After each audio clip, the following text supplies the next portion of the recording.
Praise the Lord. एक बार फिर से आपका स्वागत है हमारे इस ऑनलाइन सर्विस में। मैं प्रभु का धन्यवाद करती हूँ आज के इस दिन के लिए, इस सुंदर समय के लिए कि एक बार फिर से हम यहाँ पे इस रीति से मिल सकते हैं ऑनलाइन यूट्यूब के ज़रिए एंड हम प्रभु की स्तुति आराधना कर सकते हैं, वचनों में से सुन सकते हैं। क्यों ना आज की आराधना को हम प्रार्थना के साथ प्रारंभ करें। आइए अपनी आँखों को बंद करें, सरों को झुकाएं और कुछ समय प्रार्थना में व्यतीत करें। परमेश्वर पिता, एक बार फिर से आपके चरणों में आते प्रभु, आपका धन्यवाद करते सुंदर समय के लिए प्रभु, आपका धन्यवाद करते प्रभु जी, आपने हमें जीवन दिया परमेश्वर पिता। प्रभु आज हम जीवित पाए जाते प्रभु जी, उसके लिए हम आपका धन्यवाद करते प्रभु हम आपका धन्यवाद करते पिता। आपने हर एक रोग बीमारी से हमें बचा कर रखा प्रभु जी, आपने हमें सुरक्षित रखा प्रभु जी। मैं आपका धन्यवाद करती परमेश्वर पिता। प्रभु मैं प्रार्थना करती विशेष करके प्रभु जी, हर एक व्यक्ति जो ऑनलाइन हमारे सर्विस से जुड़ रहे हैं प्रभु इस वक्त, प्रभु आप उनमें से हर एक को प्रभु बहुत आयत से आशीषित कीजिए पिता। प्रभु जी अपने शांति से प्रभु जी आप उनके जीवन को भरिए परमेश्वर पिता। प्रभु जी मैं विनती करती प्रभु जी, आगे के समय में प्रभु जी जब हम बढ़ते प्रभु आपकी स्तुति आराधना करते प्रभु, आपकी उपस्थिति को प्रभु, आपकी सामर्थ्य को मैं मांगती, पवित्र आत्मा आपकी सहायता को मैं मांगती प्रभु जी। मैं आपका धन्यवाद करती प्रभु जी, आपने मेरी इस विनती को सुना प्रभु, यीशु के नाम से इस प्रार्थना को मांगती हूँ, आमीन। परमेश्वर का वचन मत्ती रचित सुसमाचार 24वां अध्याय उसके 42वें पद में इस प्रकार से कहता है, इसलिए जागते रहो क्योंकि तुम नहीं जानते कि तुम्हारा प्रभु किस दिन आएगा। और वहीं उसके 44वें पद में इस प्रकार से कहता है, इसलिए तुम भी तैयार रहो क्योंकि जिस घड़ी के विषय में तुम सोचते भी नहीं हो उसी घड़ी मनुष्य का पुत्र आ जाएगा। तो इस अध्याय में हम देखते हैं हमें दो कार्य करना है। पहला तो हमें जागते रहना है और दूसरा हमें तैयार भी रहना है, क्योंकि हम नहीं जानते, हम प्रेडिक्ट भी नहीं कर सकते कि किस समय परमेश्वर आ जाएगा। वर्तमान समय में बहुत सारी बातें, बहुत सारी घटनाएं ऐसी घट रही है कि हर किसी के मन में सवाल है कि क्या सच में हम अंत के समय में जी रहे हैं, क्या सचमुच में प्रभु का आगमन निकट है, क्या सच में प्रभु यीशु मसीह आने वाला है। हमें से हर एक के मन में ये प्रश्न है। मैं आपसे कहना चाहती हूँ कि आप तैयार रहें और जागते रहें। अपने आप को तैयार करें। जब हम प्रभु की स्तुति और आराधना करते हैं तो हम अपने आप को जांचें कि क्या सचमुच में हम तैयार हैं। क्या इस वक्त अगर इस घड़ी प्रभु का आगमन हो जाता है तो क्या हम प्रभु के साथ उठाए जाएंगे या हम इस संसार में छोड़ दिए जाएंगे। हम अपने जीवन को एक बार फिर से जांचें और अपने आप को तैयार करें। प्रभु के आगमन के लिए हम अपने जीवन को तैयार करें। आइए हम प्रभु की आराधना में आगे बढ़ें। इस गीत को हम प्रार्थना पूर्वक गाएंगे। ये गीत है जो प्रभु के दास सनी विश्वास भाई ने लिखा है, राजा यीशु आ रहा है, आ रहा है। इस गीत को हम प्रार्थना पूर्वक गाएंगे और अपने आप को, अपने हृदय को तैयार करेंगे प्रभु के आगमन के लिए।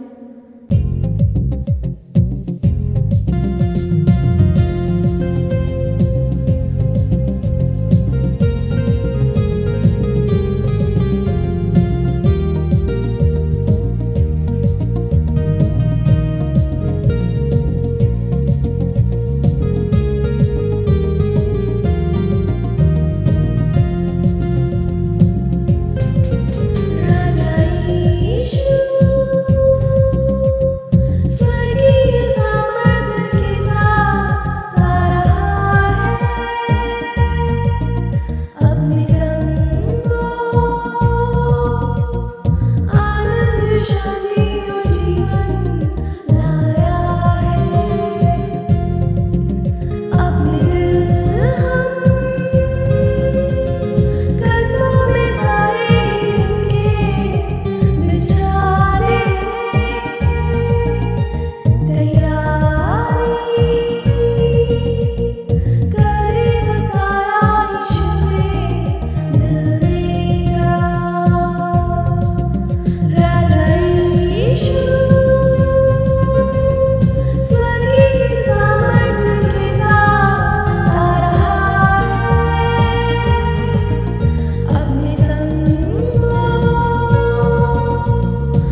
Praise the Lord. आप सबको जय मसीह की। एक बार फिर से बहुत ही आनंद का विषय है कि हम परमेश्वर के वचन की सेवकाई कर सकते हैं और आपके सन्मुख परमेश्वर के वचन को ला सकते हैं।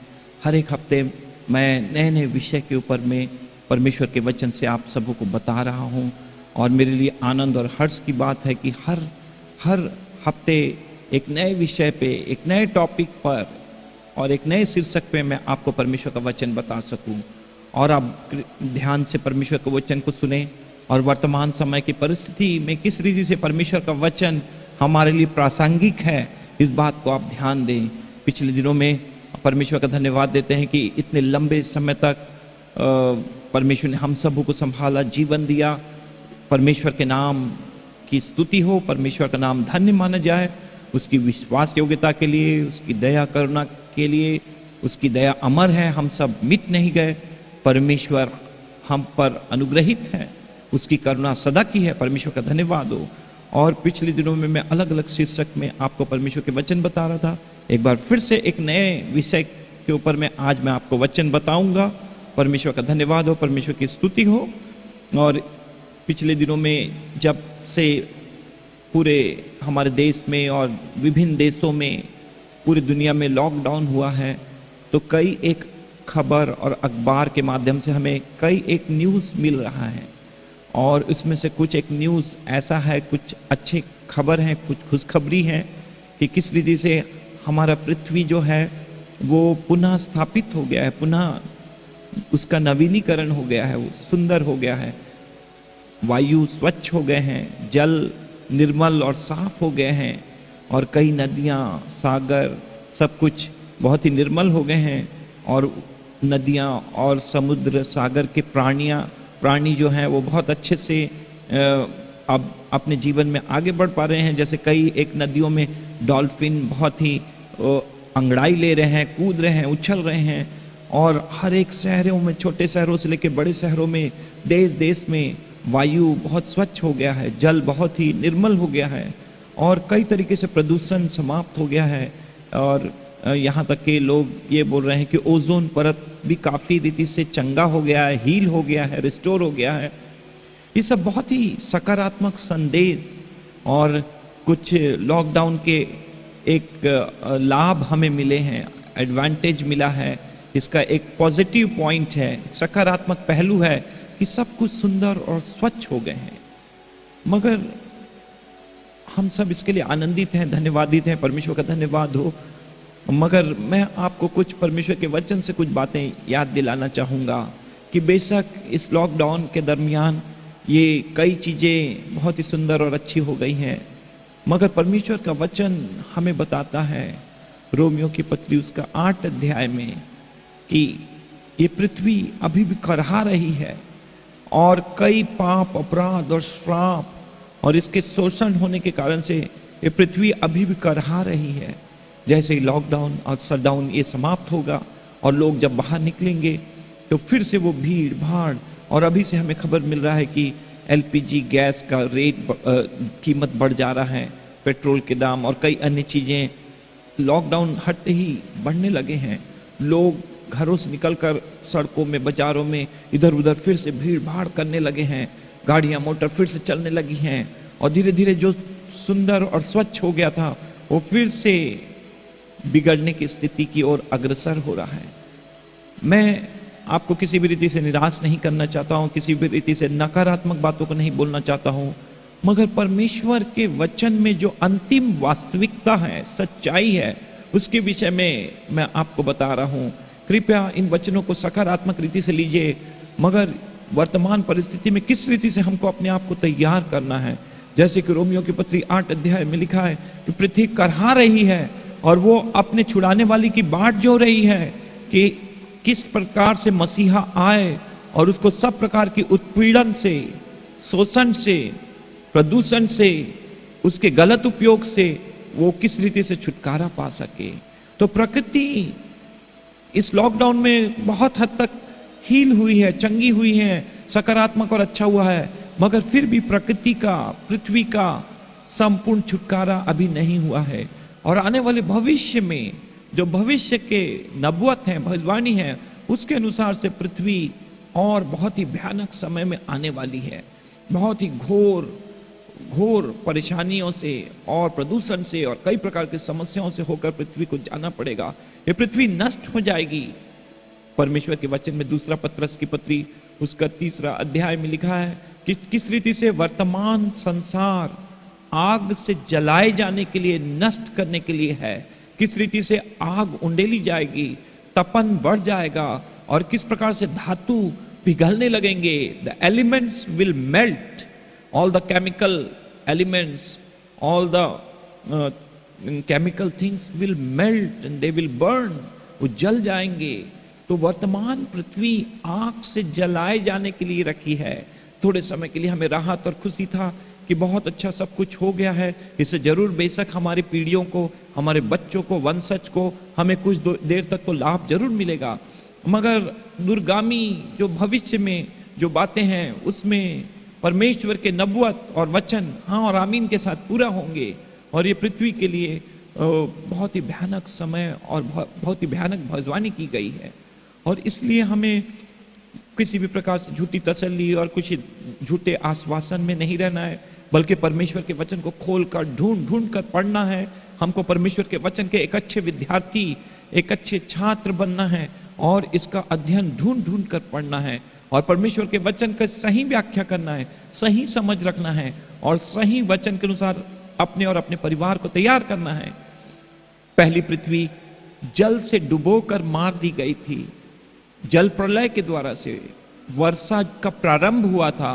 पृथ्वी में इसके पहले कभी वर्षा नहीं होती थी, परंतु वर्षा होने के कारण से प्रथम पृथ्वी, पहली प्रकृति जल प्रलय के द्वारा डुबोकर नष्ट कर दी गई, मार डाले गए। और बहुत सारे लोगों को मैंने पिछले दिनों में ये कहते हुए सुना कि क्वारंटाइन मतलब नूह और उसकी पत्नी, उसके 3 बेटे और 3 बहुएं, ये कुल 8 प्राणी अपने आप को उस नाव में, उस आर्क में अपने आप को क्वारंटाइन कर लिए थे, बंद कर लिए थे। तो वो लोग ये साबित करने की कोशिश कर रहे थे कि बाइबल में भी ऐसा प्रकार का आइसोलेशन और क्वारंटाइन और अपने आप को छुपाने और ढांपने की बात है। और इसलिए नूह के साथ उसका पूरा परिवार 8 प्राणी जल प्रलय से बच गए थे, बच निकले थे और उसके कारण से, उसके 3 बेटों के कारण से सारी पृथ्वी फिर से बनाई गई है, सेम हाम और यापेत के द्वारा से। हम सब उनमें से एक के वंशज हैं और पहली पृथ्वी जल से नष्ट कर दी गई थी। मगर आने वाले समय में दूसरा प्रलय आने वाला है और उसमें पृथ्वी आग से जलाई जाएगी, तपन बढ़ जाएंगे, धातु एलिमेंट्स विल मेल्ट और सारी चीजें नष्ट होंगी और सब कुछ आग से जलाकर नष्ट कर दी जाएंगी। परमेश्वर का वचन हमें बताता है कि ये पृथ्वी मिट जाएगी, नष्ट हो जाएगी, खत्म हो जाएगी और परमेश्वर एक नए आकाश और एक नई पृथ्वी और एक नए संसार की संरचना करेगा। एक नए अपने लोगों के साथ एक नए आसमान और एक नई सृष्टि की रचना करेगा। एक नए यरूशलेम का निर्माण होगा। मध्य आकाश से एक नया यरूशलेम उतरेगा, कलीसिया उतरेगी, परमेश्वर के लोग उतरेंगे। तो वर्तमान समय में यदि आप और भी कई चीजों को गौर करेंगे, ऑब्जर्व करेंगे, तो वर्तमान समय में एक बहुत बड़ा प्रतियोगिता की बात लगी हुई है पूरे संसार के अंदर में। एक बहुत बड़े प्रतिष्ठा का विषय, हर एक देश की प्रतिष्ठा दांव में लगी हुई है और ये किसी और चीज के लिए नहीं बल्कि कोरोना वायरस के वैक्सीन बनाने के संदर्भ में है। दुनिया में ये होड़ लगी है कि कौन से देश सर्वोच्च और सुपर पावर है, शक्तिशाली देश है, किसके वैज्ञानिक और किसके जो मेडिकल रिसर्चर जो हैं, खोज करने वाले, शोध करने वाले लोग ब्रिलियंट हैं, स्मार्ट हैं, इंटेलिजेंट हैं और बहुत ही बुद्धिमान हैं, जो इस समस्या का निराकरण कर पाएंगे, जो इस समस्या का समाधान ढूंढ पाएंगे। यदि अमेरिका के साइंटिस्ट और रिसर्च करने वाले लोग अगर इस वैक्सीन को बना लेते हैं तो दुनिया में वो अपने सुपर पावर का रुतबा बरकरार रख सकते हैं। परंतु यदि चीन और चीनी साइंटिस्ट लोग, वैज्ञानिक लोग इसका आविष्कार करते हैं और पूरी दुनिया में सबसे पहले वैक्सीन को बनाते हैं, तो इनका रुतबा इस संसार के अंदर में बरकरार हो जाएगा। तो जर्मनी के लोग लगे हुए हैं, ग्रेट ब्रिटेन इंग्लैंड के लोग, वैज्ञानिक लोग रात दिन लगे हुए हैं, भारत में हमारे साइंटिस्ट लोग और मेडिकल रिसर्चर लोग इस शोध में लगे हुए हैं कि कौन सबसे पहले वैक्सीन बनाएगा। कोरोना वायरस की समस्या अभी पूरी रीति से समाप्त नहीं हुई है, इसका कोई मेडिसिन और इसका कोई ट्रीटमेंट और इसका कोई वैक्सीन अभी अंतिम रीति से बनाया नहीं गया है। और इसलिए हमें कई प्रकार से अपने आप को प्रिकॉशन करके, अपने आप को सुरक्षा में रख के, नियमों का पालन करके अपने जीवन को आगे सुरक्षित रख के चलना है। इसका मतलब यह है कि आने वाली पीढ़ी, आने वाले लोग, हमारे बच्चे और उनके बच्चे, वो सब एक ऐसे संसार में प्रवेश कर गए हैं, एक ऐसी परिस्थितियों में प्रवेश कर गए हैं जहां पर उनकी स्वतंत्रता काट दी गई है, छीन ली गई है। अब वो हमारे जैसे पहले स्वच्छंद कहीं जा आ नहीं पाएंगे, कहीं भी बैठ नहीं पाएंगे, किसी भी समय में कुछ भी नहीं कर पाएंगे। उनकी स्वतंत्रता पर अंकुश लग गया है। और यही बात बाइबिल के सारी भविष्यवाणियों को पूरी कर रही है, परमेश्वर के वचन को पूरा कर रही है कि किस रीति से अब सामान्य स्थिति खत्म हो चुकी है। 2020 के प्रारंभ से ही, ये नए वर्ष में ही 2020 से परिस्थितियां बहुत तेजी से बदल गई हैं और अब आगे हम ऐसे स्वतंत्र होकर कई कामों को नहीं कर पाएंगे, कई चीजों को नहीं कर पाएंगे। तो संसार बड़े तेजी से, संसार के घटनाक्रम बड़े तेजी से घटित हो रहे हैं और एक एक चीजें परमेश्वर के आगमन की ओर हमें इंगित और इशारा कर रहे हैं और परमेश्वर का आगमन के ओर हमें इशारा कर रहे हैं, बता रहे हैं। और इसलिए आने वाले समय के हालात बहुत ही सुंदर और सुगम नहीं होंगे, सामान्य नहीं होगा। न्यू नॉर्मल जो है वो पूरी रीति से नॉर्मल नहीं होगा, उस नॉर्मल के आगे न्यू लगा रहेगा, जिसमें सोशल डिस्टेंसिंग करना पड़ेगा, जिसमें आपको सैनिटाइज करना पड़ेगा, जिसमें आपको समय के अंतर्गत काम करना पड़ेगा। और हमारी आजादी में अंकुश लग गया है और ये बच्चे, हमारे बच्चे और आने वाली पीढ़ी को बहुत ही इसी रीति से उनको जीवन शैली एक नए तरीके से ढलेगा। और इसलिए मैं पिछले कई दिनों से एक विषय पे सोच रहा था और वो विषय के ऊपर में मैं चाहता था कि आपको परमेश्वर के वचन से कुछ बातें बताऊं, कुछ बातें आपके सामने रखूं। और इसलिए आज मेरे प्रचार का जो विषय है वो है द वार ऑफ हर्मगिदोन, हर्मगिदोन का युद्ध, द वार ऑफ हर्मगिदोन। मैंने आपको पिछले दिनों में एपोकैलिप्टिक लिटरेचर से वचन प्रचार करके बताया है। यदि आप हमारे साथ जुड़े हुए हैं और लगातार हमारे प्रचार को सुन रहे हैं और इसमें से सीखने की कोशिश कर रहे हैं, परमेश्वर की आशीष को पाना चाहते हैं, तो आप हमारे साथ जुड़े रहिए, इसे लाइक और सब्सक्राइब कीजिए और इससे आशीष पाइए।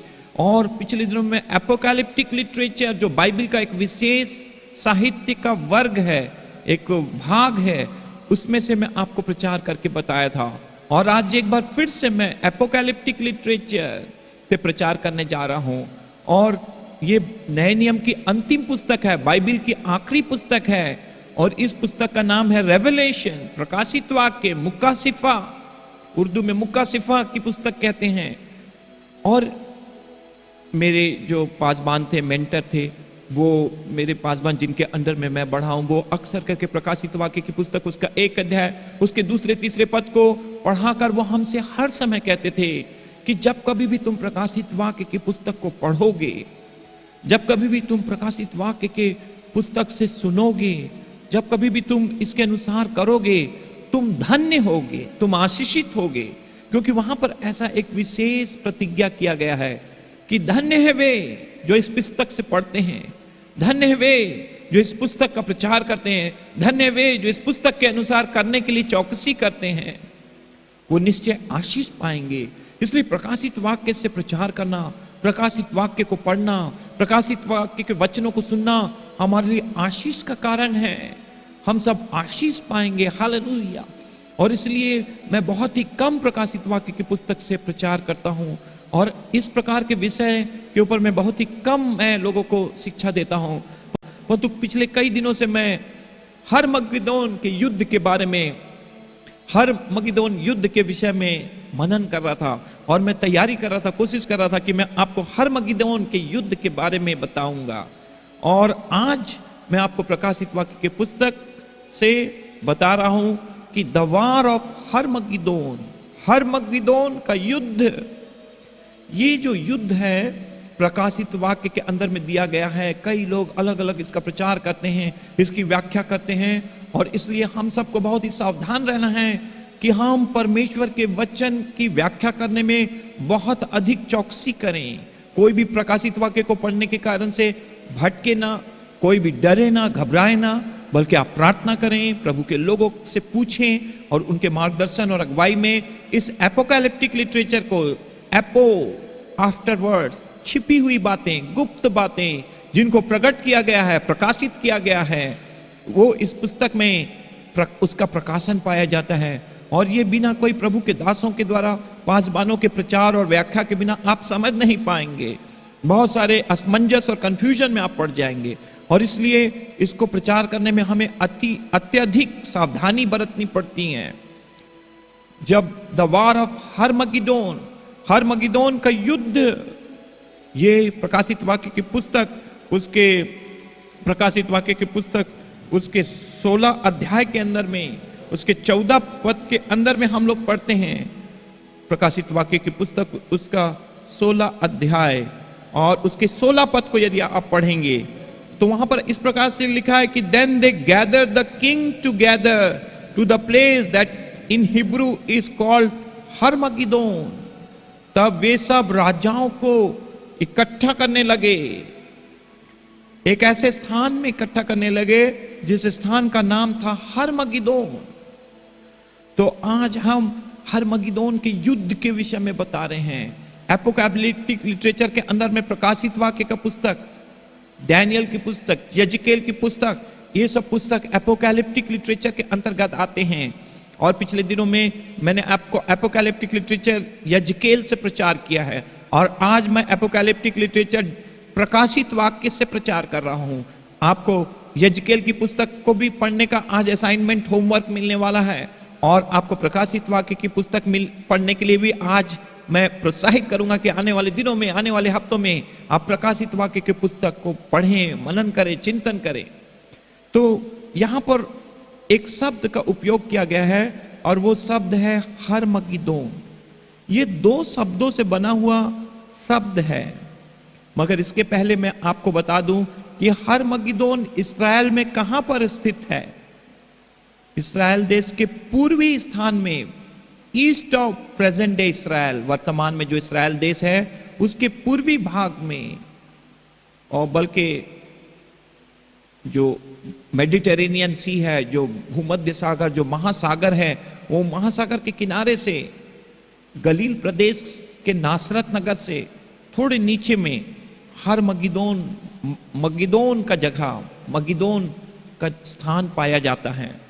East of the plains of Jezreel के समतल भूमि के पास में, पूर्व के तरफ में ये मगिदोन का जो जगह पाया जाता है इस्राएल में। तो ये मेरे दृष्टि से ये उत्तरी भाग में और भूमध्य सागर और गलील के झील के पूर्व में, बीच में पाया जाता है मगिदो। तो यदि आप उस नक्शे को देखेंगे तो वहां पर आपको वो स्थान मिलेगा, मगिदोन। आप उसको ढूंढ सकते हैं, देख सकते हैं। तो ये मगिदो जो है वो उस पूर्वी स्थान में जसरील के समतल भूभाग में पाया जाता है, और वहां पर ये स्थान पाया जाता है।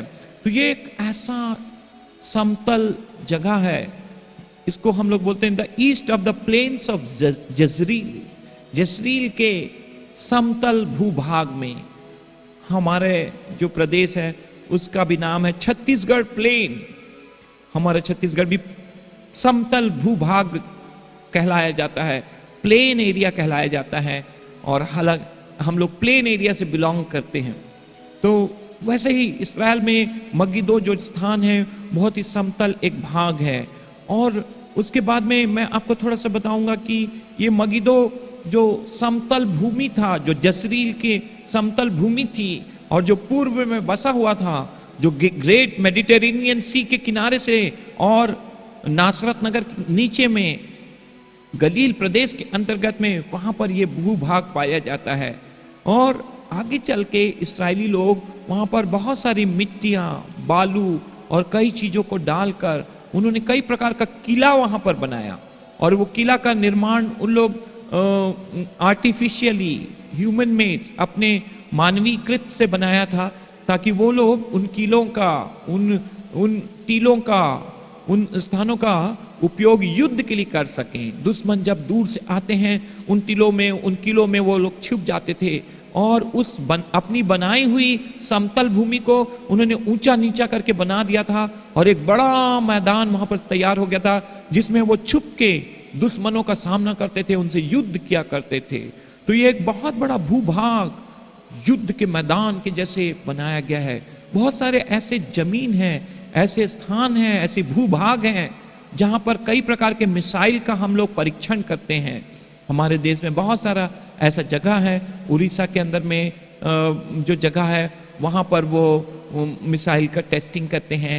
राजस्थान के अंदर में ऐसे स्थान हैं जहां पर इन मिसाइल्स का और इन चीजों का परीक्षण करते हैं। तो ऐसे अलग अलग स्थान होते हैं। वैसे इस्राएल में मगिदोन में एक बहुत बड़ी जमीन, एक बहुत बड़ा इलाका जो ऊंचे नीचे टीलों के जैसे बना दिया गया है, जो पहले समतल थे। तो इस स्थान को मगिदोन कहते हैं, मगिदोन कहते हैं। और यहां पर एक शब्द सामने में लिखा हुआ है, हर मगिदोन। ये जो हर, इब्रानी भाषा में इस हर को माउंटेन कहते हैं, पहाड़ या टीला, हिल्स, माउंटेन कहते हैं। तो ये हर मगिदोन दो शब्दों से जुड़कर बना हुआ शब्द है, हर और मगिदोन। हर मगिदो, हर मगिदो, माउंटेन ऑफ मगिदो, मगिदोन की पर्वत या वादी या हिल्स ऑफ मगिदो। तो मगिदो वास्तव में वहां पर कोई पहाड़ और हिल्स नहीं था, मगर वो मनुष्य के द्वारा बनाया गया था ताकि युद्ध के लिए उसका उपयोग कर सके। और इसलिए हर माने पहाड़, किला, और मगिदो उस स्थान का नाम है।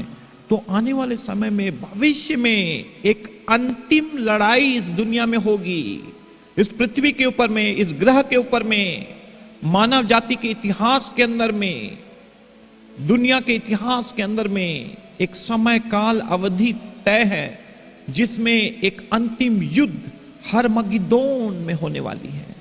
और आज मैं आपको हर मगिदोन के युद्ध के बारे में बता रहा हूं कि हम भूल भुलैया में ना रहें, झूठी तसल्ली में ना रहें। ये दुनिया बहुत कठिन परिस्थितियों की ओर अग्रसर हो रही है। आने वाला समय बहुत कठिन है, बहुत ही भयानक है। और इसलिए हम सबका परम कर्तव्य है कि हम अपना जीवन परमेश्वर के हाथों में सौंप दें, अपने बाल बच्चों को परमेश्वर के हाथों में सौंप दें, जवानों को, बच्चों को और हर आयु वर्ग के लोगों को प्रोत्साहित करें कि वो अपना जीवन परमेश्वर को, प्रभु यीशु मसीह को सौंप दें, यीशु मसीह को उद्धारकर्ता के रूप में ग्रहण कर लें। इस यीशु मसीह को ग्रहण कर लेने के द्वारा से आपको क्या लाभ होगा, क्या फायदा होगा कि परमेश्वर, जब आपका परमेश्वर बन जाएगा और आप उसके संतान, बेटे और बेटियां बन जाएंगे, तो एक फायदा यह होगा कि दुनिया और समय काल में जितनी भी घटनाएं घटेंगी उसमें परमेश्वर अपने बच्चों की रक्षा करेगा, वो उनकी रखवाली करेगा। हर कठिन से कठिन संकट और परिस्थिति और युद्ध और महामारी के बीच में परमेश्वर अपने वाचा का पालन करके हमें, हमारे बच्चों को, हमारे नाती पोतों को, आने वाली पीढ़ियों को बचा लेगा। इस संसार में बचने के लिए हर एक को बाइबिल का अध्ययन करना अति आवश्यक है। एक अच्छे पासबान की संगति में जुड़ना, एक अच्छे कलीसिया में जुड़ना, जो सही परमेश्वर के वचन को बता पाते हैं, जो उसकी व्याख्या और उसका मार्गदर्शन सही तरीके से कर सकते हैं, ताकि आने वाली घटनाओं को, संकटों को, समस्याओं को आप ठीक रीति से समझकर अपने प्राण, आत्मा को, अपने बाल बच्चों को बचा सकें और अपने आप को तैयार रखें, ताकि प्रभु यीशु मसीह जब दोबारा आए तो आप सब उठा लिए जाएं और आप बच जाएं। परमेश्वर का धन्यवाद हो। तो इसलिए मैं आपको जल्दी से बताऊंगा कि हर मगिदोन का युद्ध के बारे में मैं आपको बता रहा था, और मैं आपको बताऊंगा कि नेपोलियन भी इस मैदान को देखकर बहुत ही उत्साहित हो गए थे। When Napoleon saw this area, he said it is the perfect place to stage a battle. Napoleon जब ये मगिदोन का क्षेत्र देखे थे इसराइल में, तो नेपोलियन बोनापार्ट जो है वो उन्होंने कहा था कि ये तो बहुत ही अच्छा और सिद्ध स्थान है जहां पर युद्ध को सजाया जा सकता है, जहां पर युद्ध किया जा सकता है। तो सबसे पहले ये शब्द हर्मगिदोन केवल एक बार बाइबल के अंदर में प्रकाशित वाक्य की पुस्तक उसका 16 अध्याय उसके 16 पद में लिखा है। जैसे मैंने आपको थोड़ा देरी पहले पढ़कर बताया था कि then they gather the kings together to the place that in Hebrew is called हर्मगिदोन। इब्रानी भाषा में हर्मगिदोन शब्द का उपयोग किया गया है।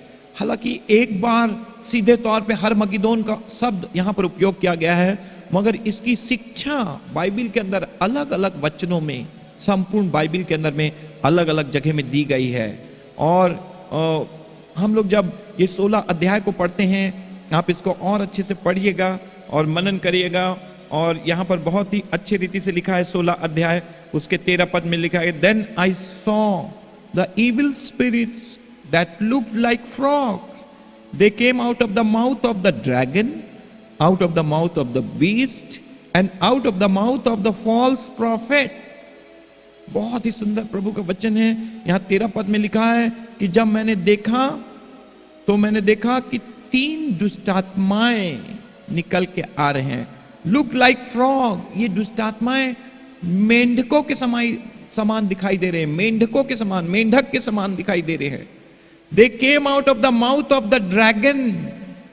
अब देखिए ड्रैगन शब्द का उपयोग NIV बाइबल से मैं आपको पढ़कर सुना रहा हूं। हिंदी बाइबल में शायद वहां पर ड्रैगन शब्द उपयोग नहीं किया गया है, मगर यहां पर ड्रैगन शब्द उपयोग किया गया है कि ड्रैगन से एक दुष्टात्मा निकल के आ रही हैं, उसके मुख से निकल कर आ रहे हैं। उस पशु, out of the mouth of the beast, उस पशु के अंदर से एक मेंढक के जैसे दुष्टात्मा निकल के आ रहे हैं। And out of the mouth of the false prophet, झूठा नबी, उसके मुख से भी एक दुष्टात्मा निकल कर आ रहे हैं। और उन लोग दुनिया में निकले हैं, they are spirits of demons, ये शैतान की आत्माएं, दुष्टात्माएं हैं।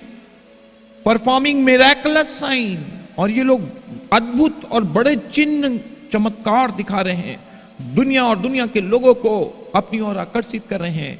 मनुष्य का एक प्रवृत्ति और स्वभाव है कि वो हर समय चमत्कारों को नतमस्तक करता है, चमत्कार को नमस्कार कहता है और चमत्कारों के पीछे भागता है।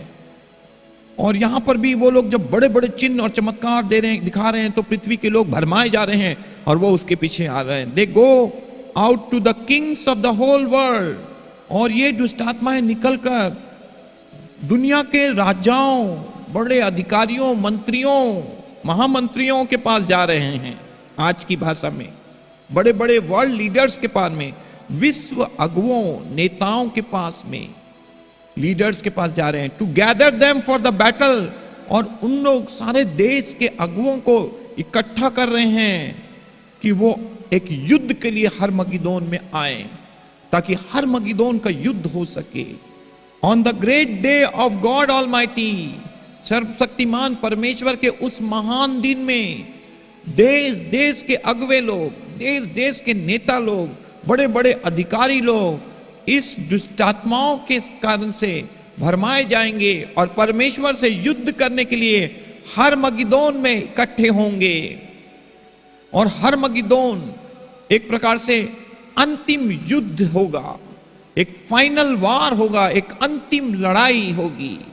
वर्तमान समय में मैं सारे मानव जाति के लिए यह संदेश देना चाहता हूं, कलीसिया और कलीसिया के लोगों के सामने यह संदेश देना चाहता हूं। हम सब इंसान होने के नाते दुनिया के सारे देश और अगुवे और वैज्ञानिक और पढ़े लिखे बुद्धिजीवी और जितने भी ज्ञानी लोग हैं, हम सब के लिए एक कोरोना संक्रमण के बीच में एक पाठ है, एक सीख है, एक सबक है कि वर्तमान परिस्थिति हमें यह बताती है कि मैं और आप मनुष्य मात्र हैं। वर्तमान परिस्थिति हमें बताती है कि परमेश्वर ही परमेश्वर है और मैं और आप केवल मनुष्य मात्र हैं। मैं और आप सीमित हैं, परमेश्वर असीमित है। और इसलिए वर्तमान समय में सारे मानव जाति के लिए संदेश है कि वो परमेश्वर के चरणों में झुकें और इस बात को अंगीकार करें कि हे परमेश्वर, केवल तू ही परमेश्वर है। यीशु मसीह, केवल तू ही उद्धार करता है, तू ही छुटकारा देने वाला है, तू ही चंगा करने वाला है, तू ही मसीह है, तू ही प्रभु है और तू ही हमें अनंत जीवन में स्वर्ग के वारिस बनाने वाला, पिता से मेल कराने वाला है। मगर वर्तमान समय में हम क्या देखते हैं? हम लोग, मनुष्य पूरी रीति से विफल हो गए, वैज्ञानिक लोग पूरी रीति से विफल हो गए, बुद्धिजीवी लोग, बड़े बड़े टेक्नोलॉजिकल एडवांसेस का दम भरने वाले लोग, सब लोग संपूर्ण रीति से एक छोटे से सूक्ष्म कोरोना वायरस, एक पेन के बिंदु जैसे से भी छोटे छोटे लाखों उस कोरोना वायरस के सामने में हम सब डर गए, घबरा गए और छुपने और भागने लगे। पूरी दुनिया बंद हो गई। एक छोटे से कोरोना वायरस को हम तत्कालिक नियंत्रण नहीं कर सकते हैं, तत्कालिक नष्ट नहीं कर सकते हैं, उसके ऊपर में अंकुश नहीं लगा सकते हैं। ये हमारे मनुष्यत्व को प्रकट करती है कि मैं और आप कितना भी पढ़ लें, कितने भी शिखर में चले जाएं, कितने भी टेक्नोलॉजिकल एडवांस हो जाएं, हम सब मनुष्य मात्र हैं। परमेश्वर ही सर्वोच्च वैज्ञानिक है, परमेश्वर ही सर्वोच्च परमेश्वर है। हम सब कण मात्र हैं, मिट्टी से बनाए हुए हैं और हम सब सीमित हैं। इसलिए इन दिनों में हमको परमेश्वर को प्रभु करके अंगीकार करना चाहिए।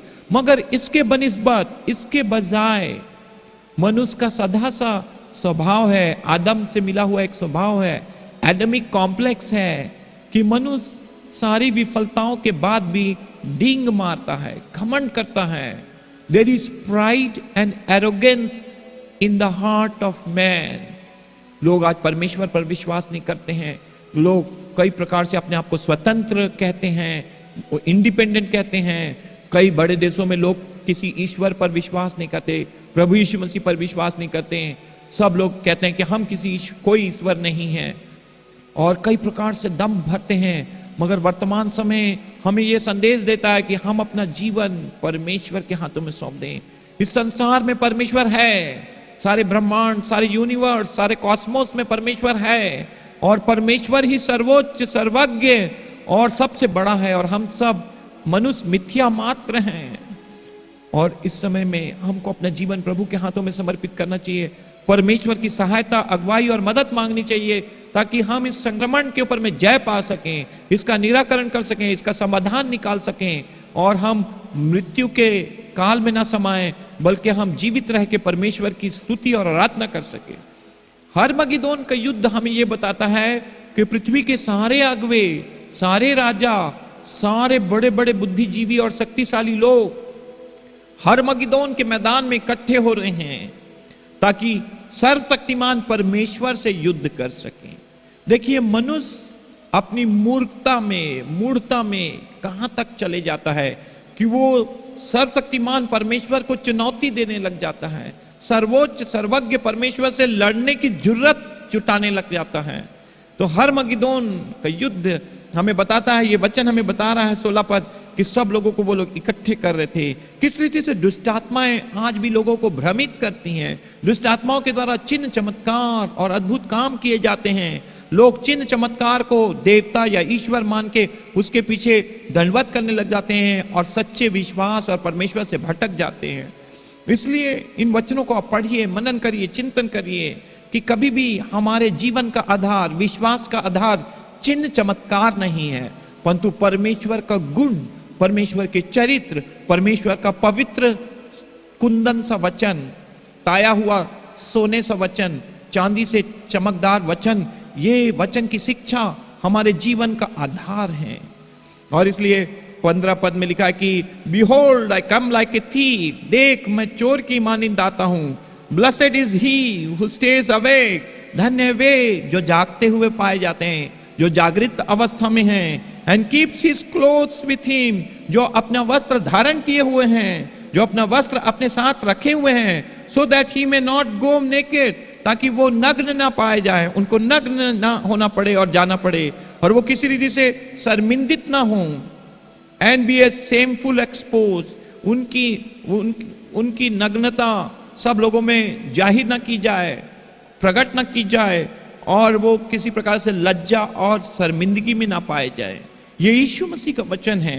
और उसके बाद 16 पद में लिखा है, then they gather the king together to the place that in Hebrew is called Armageddon. हरमगिदोन में वो सब प्रकार के लोगों को इकट्ठा कर रहे थे। तो मैंने आपको प्रकाशित वाक्य की पुस्तक उसका 16 अध्याय उसका 13, 14, 15, 16 पद को पढ़कर बताया। और 16 पद से मैं आपको बता रहा हूं कि आज हमारा शीर्षक है the war of Armageddon. Armageddon का युद्ध हरमगिदोन में किस प्रकार से हुआ था।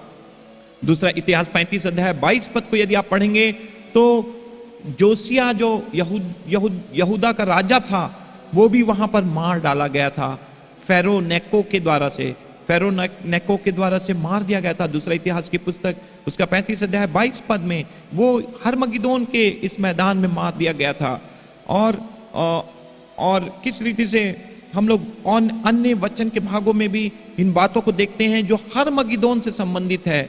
जैसे यशायाह नबी की पुस्तक उसका 13 अध्याय उसका 9 पद को पढ़ेंगे, day of the Lord comes, प्रभु का दिन आता है और परमेश्वर का भयानक क्रोध और भयानक उजाड़ में God is going to make great desolation. अत्यधिक रीति से परमेश्वर लोगों को नष्ट करेगा and to destroy its sinner from it. हरमगिदोन का युद्ध जहां पर दुनिया के समस्त अगुवे, राजा और एक इंसान परमेश्वर को चुनौती देंगे, सर्वशक्तिमान परमेश्वर से लड़ने के लिए इकट्ठे होंगे। उन लोगों को के बारे में परमेश्वर के वचन में यशायाह नबी की पुस्तक 13 अध्याय 9 पद में लिखा है कि God will destroy its sinner from it. परमेश्वर इन पापियों को, इन पाखंडियों को, इन अपराधियों को मारकर नष्ट करेगा। तो ये हरमगिदोन से संबंधित वचन है। प्रकाशित वाक्य के वचन में मैंने आपको 16 अध्याय 14 पद में बता दिया है कि किस प्रकार से दुष्ट आत्माएं चिन्ह चमत्कार कर रहे हैं, कैसे राजाओं को इकट्ठा किया जा रहा है। और ये लोग बहुत ही भयानक रीति से धोखा दिए जाएगा इनको। ये लोग धोखे में पड़ेंगे, अपने हृदय की धोखे में। मन सबसे अधिक धोखा देने वाला है, परमेश्वर के वचन में लिखा है। और ये लोग अपने मन के धोखे में फंस जाएंगे और इन लोग ये सोचने लगेंगे कि they will defeat the omnipotent God, सर्वशक्तिमान परमेश्वर को ये हरा देंगे करके ये सोचने लगेंगे। उत्पत्ति की पुस्तक उसका 9 अध्याय 11 अध्याय में जैसे निम्रोद एक बड़ा गुम्मद बनाना चाहता था और परमेश्वर तक पहुंचना चाहता था, वो घमंड और अभिमान से भर गया और परमेश्वर को चुनौती देने लगा। वैसे ही इस हरमगिदोन के मैदान में, युद्ध के मैदान में सारे राजा, सारे अगवे लोग परमेश्वर का विश्वास त्याग के इन दुष्टात्मा, इस पशु और इस झूठे नबी की बातों में होकर, भ्रमित होकर, शैतान के बहकावे में आकर सर्वशक्तिमान परमेश्वर से लड़कर सर्वशक्तिमान परमेश्वर को पराजित करने के लिए वहां पर इकट्ठे होंगे। तो सबसे मुख्य एक गुण है, अवगुण है, एक गलत चरित्र है, वो है प्राइड एंड एरोगेंसी। मनुष्य कई बार घमंड, अभिमान और एरोगेंसी, हट धार्मिकता, हट करने लगता है, जिद करने लगता है, बलवा विद्रोह करने लगता है। और वो ये सोचता है कि वो सारे कॉस्मोस के परमेश्वर, सारे ब्रह्मांड, स्वर्ग और पृथ्वी के परमेश्वर को हरा देगा। वर्तमान समय मैंने आपको जैसे बताया कि हम सबको नम्र और दीन होने की आवश्यकता है, परमेश्वर को परमेश्वर करके अंगीकार करने की आवश्यकता है, उसको अपने आप को उसके अधीनता में देकर उसके पीछे चलने की बात है। मगर इसके बजाय मनुष्य कभी भी परिस्थितियों से और समस्याओं से सीखते नहीं है, बल्कि उसके विपरीत बलवा करते हैं, विद्रोह करते हैं। और ये जो घटना घटने जा रही है, ये घटना भविष्य में अंतिम युद्ध जो होगा, हरमगिदोन का युद्ध होगा, उसके विषय में मैं आपको बता रहा हूं। कई एक विश्वासी लोग इस वचन को सुन के डर जाएंगे, घबरा जाएंगे, मगर आपको डरने और घबराने की आवश्यकता नहीं है। हरमगिदोन के युद्ध से पहले परमेश्वर अपनी दुल्हन को उठा लेगा, अपनी कलीसिया को उठा लेगा। हम मध्य आकाश में 7 साल तक परमेश्वर के साथ मेमने के भोज में और जेवनार में शामिल होंगे। हम आनंद मनाएंगे, हम यीशु के संग एक दिन स्वर्ग जाएंगे और हम वहां पर उसके साथ आनंद मनाएंगे। और जब हम स्वर्ग में रहेंगे तो 7 साल का काल को प्रकाशित वाक्य की पुस्तक में 3.5 साल करके बांटा गया है। पहला 3.5 साल क्लेश का समय है, अगला 3.5 साल महाक्लेश का समय है, और महाक्लेश के समय में दुनिया की अंतिम युद्ध, अंतिम लड़ाई, सारे घमंडी लोग दुष्टात्माओं के बहकावे में, शैतान और उस झूठे पशु के बहकावे में, उस ड्रैगन अर्थात वो सर्प, वो अजगर, वही पुराना इब्लीस जो शैतान कहलाता है, जिसने हवा को बहका दिया था, और यही इब्लीस से अंतिम लड़ाई होगी यहाँ पर। और प्रकाशित वाक्य की पुस्तक उसका 20 अध्याय उसका 7 से 9 पद में लिखा है कि Gog and Magog, sand of the sea, एक बड़े समुद्र के रेती के समान एक असंख्य सेना यहां पर इकट्ठी होगी, और एक बड़े भीड़, एक बड़ा समूह, एक बड़े लोग वहां पर इकट्ठे होंगे, और वो परमेश्वर से लड़ने के लिए इकट्ठे होंगे। और परमेश्वर इस अंतिम लड़ाई में कई प्रकार के लोग यहां पर लड़ाई करेंगे, और इस लड़ाई के लिए मैं आपको बता दूं कि ये लड़ाई इस्राएल में होगा, यरूशलेम में, और ये हरमगिदोन का जो युद्ध में होगा। और जब इतनी प्रकाशित वाक्य 20 अध्याय का 7, 8 और 9 पद को आप अपने घरों में पढ़ सकते हैं, वहां पर लिखा है कि एक बहुत बड़ा झुंड, बहुत बड़ी भीड़ परमेश्वर से लड़ने के लिए वहां पर इकट्ठी होती है। और वहां पर लिखा कि आग स्वर्ग से प्रकट हुआ और आग आकर उनको भस्म कर दिए। परमेश्वर को अंतिम युद्ध में आना पड़ेगा, और परमेश्वर स्वर्ग से आग बरसाकर सारे दुश्मनों को नष्ट और तबाह और बर्बाद कर देगा, खत्म कर देगा। तो यजकेल की पुस्तक उसका 38 अध्याय और 39 अध्याय को आप घर में पढ़ सकते हैं। यहां पर गोग और मागोग के युद्ध के बारे में वहां पर भविष्यवाणी की गई है। यजकेल की पुस्तक 38 और 39 पद आपको पढ़ना है। प्रकाशित वाक्य की पुस्तक उसका 16 अध्याय आपको पढ़ना है, और यशायाह नबी की पुस्तक जैसे मैंने आपको बताया, यशायाह नबी 13 अध्याय 9 पद पढ़ना है, और प्रकाशित वाक्य की पुस्तक 20 अध्याय उसका 7 से 9 पद पढ़ना है। और 8वें पद में लिखा है Satan has power to go out to deceive the nation। शैतान को अथाह कुंड में डाल दिया जाएगा और बाद में उसको निकालकर बाहर छोड़ा जाएगा, और उसको यह अधिकार होगा कि वो जाके देश देश के लोगों को भरमा देगा और उनको कई तरीके से खड़ा करेगा। चारों दिशा में, पृथ्वी के चारों दिशा में, 4 corners of the earth, Gog and Magog, सब देशों को number, they are like sand of the sea, जिनकी संख्या, जिनके गणना, जिनकी गिनती समुद्र के बालुओं के समान, उस समुद्र के किनकों के समान एक बड़ी सेना को परमेश्वर के विरुद्ध उठाएगा। शैतान का सबसे बड़ा काम परमेश्वर का सामना करना है, उसका विरोध करना है, उसका सामना करना है, और वो अंत के दिन में, आखिरी लड़ाई में वो सब लोगों को भड़काएगा, सारे देश के नेताओं को इकट्ठा करेगा। देखिए, 2 चीजें हैं, शैतान के लिए कोई क्षमा नहीं है और उसके लिए कोई उद्धार नहीं है, मगर मनुष्य के लिए उद्धार संभव है यदि हम विश्वास करेंगे, पापों को अंगीकार करेंगे, क्षमा करेंगे, तो परमेश्वर हमारे पापों को 49 कितने भी बार अगर आपने पाप किया, आप क्षमा मांग सकते हैं और आप बच सकते हैं। मगर शैतान को मालूम है कि उसका समय आखिरी है, इसलिए पूरी ताकत से वो लड़ाई करेगा। 10वें पद में लिखा है the devil who had deceived was thrown into the lake of fire। 10वां पद में 20 अध्याय 10 पद में लिखा है शैतान जिसने लोगों को धोखा दिया उसको उस आग की झील में फेंक दिया गया, जहां पर वो पशु और वो झूठा भविष्यवक्ता भी पाए जाते हैं, और रात और दिन वो वहां पर गंधक और आग में रात और दिन तड़पेंगे, और उस आग की झील में उनको फेंक दिया गया है। तो अगर आप प्रकाशित वाक्य 20 अध्याय 10 पद को पढ़ सकते हैं, तो किस रीति से हरमगिदोन के युद्ध से ये सब वचन जुड़े हुए हैं। योएल 3 अध्याय उसके 2 पद में भी लिखा हुआ है द वैली ऑफ जेहोशापात, और ये मगदोन से थोड़ा सा नीचे जेहोशापात में, जेहोशापात वहां पर के बारे में लिखा है कि जेहोशापात वहां पर युद्ध के लिए गया था, और जेहोशापात का नाम का अर्थ है द जजमेंट ऑफ याहवे, परमेश्वर यहोवा का न्याय। और जकरिया की पुस्तक 14 अध्याय उसका 2 और 3 पद में लिखा है कि for I will gather all the nations against Jerusalem to battle, the city shall be taken. मैं यरूशलेम के विरुद्ध में सारे देशों को इकट्ठा करूंगा और वो आकर घरों को ढा देंगे, शहरों को ढा देंगे और सब प्रकार से लूट लेंगे और महिलाओं के साथ बलात्कार करेंगे और कई एक लोगों को वो लोग बंदवाई में ले जाएंगे और कई लोग शहर से दूर कर दिए जाएंगे। Then the Lord will go out and fight.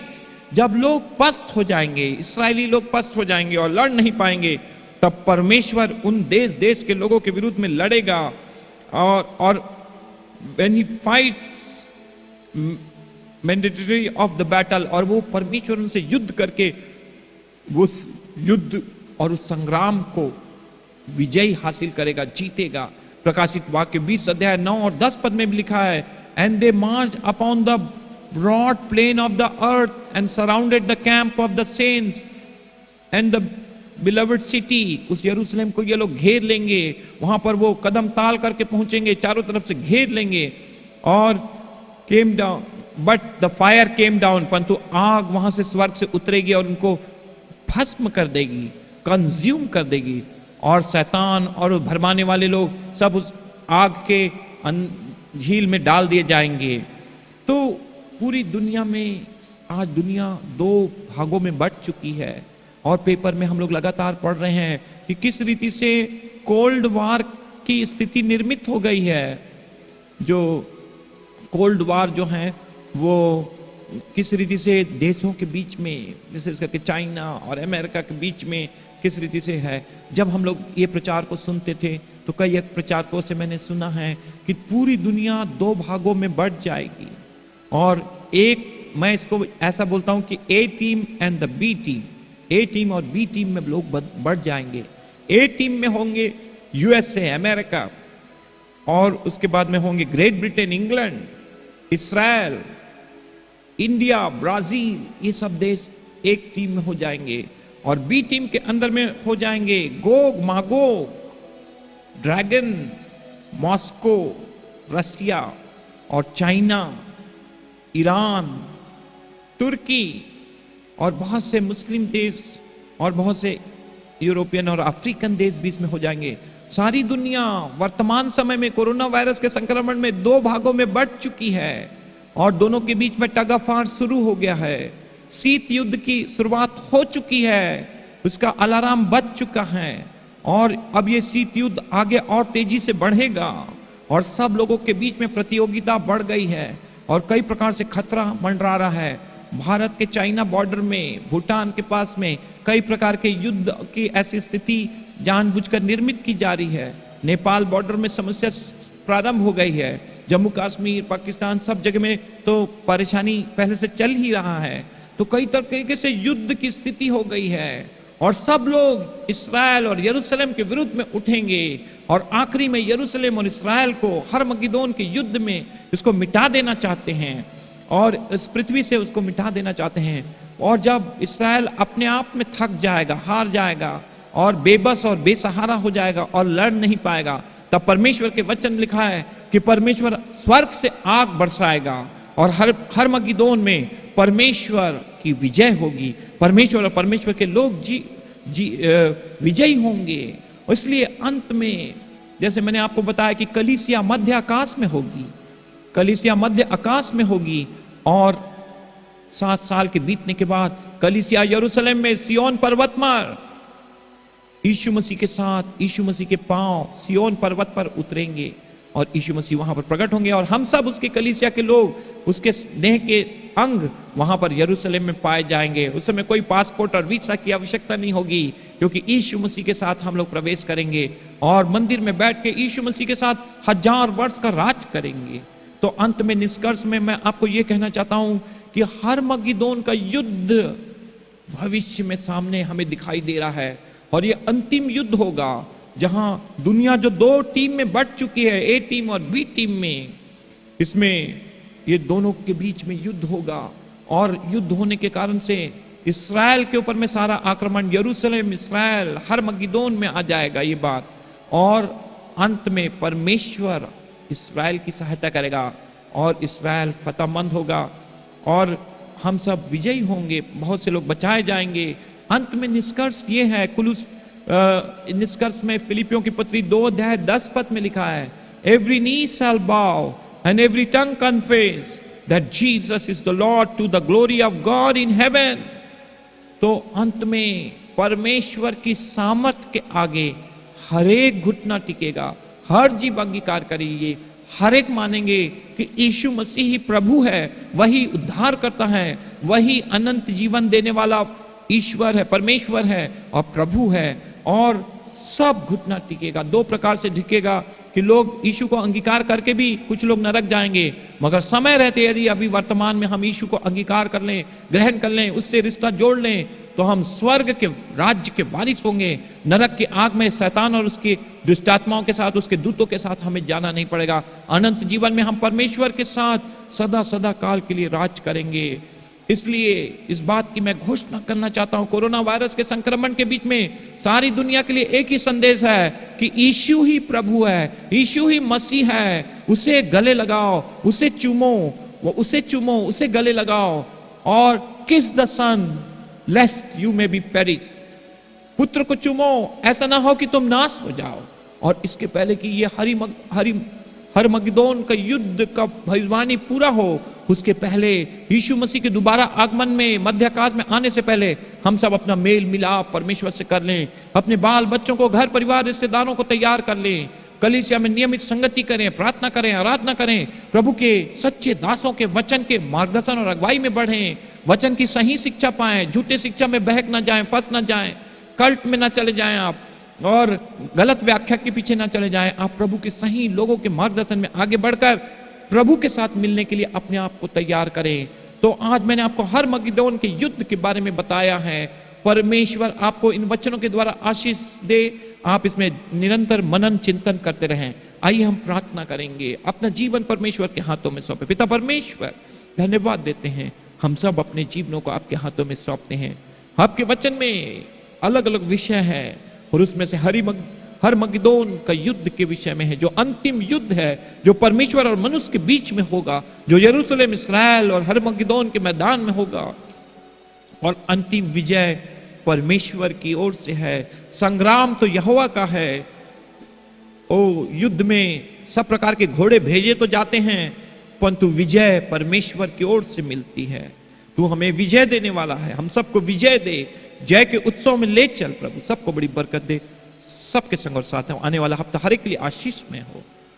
सबको तेरे हाथों में सौंपते हैं, प्रार्थना को उद्धार करता प्रभु यीशु के नाम से मांगते, सुनो और ग्रहण कीजिए, आमीन। अब हमारे परमेश्वर पिता का प्रेम, प्रभु यीशु मसीह का अनुग्रह, पवित्र आत्मा की संगति और सहभागिता हमें से हर एक के साथ, सभी पवित्र संतों के साथ जो सारे संसार में पाए जाते हैं, प्रभु यीशु के दोबारा आगमन तक बनी रहे, आमीन आमीन। God bless you. प्रभु आपको आशीष दे। Thank you.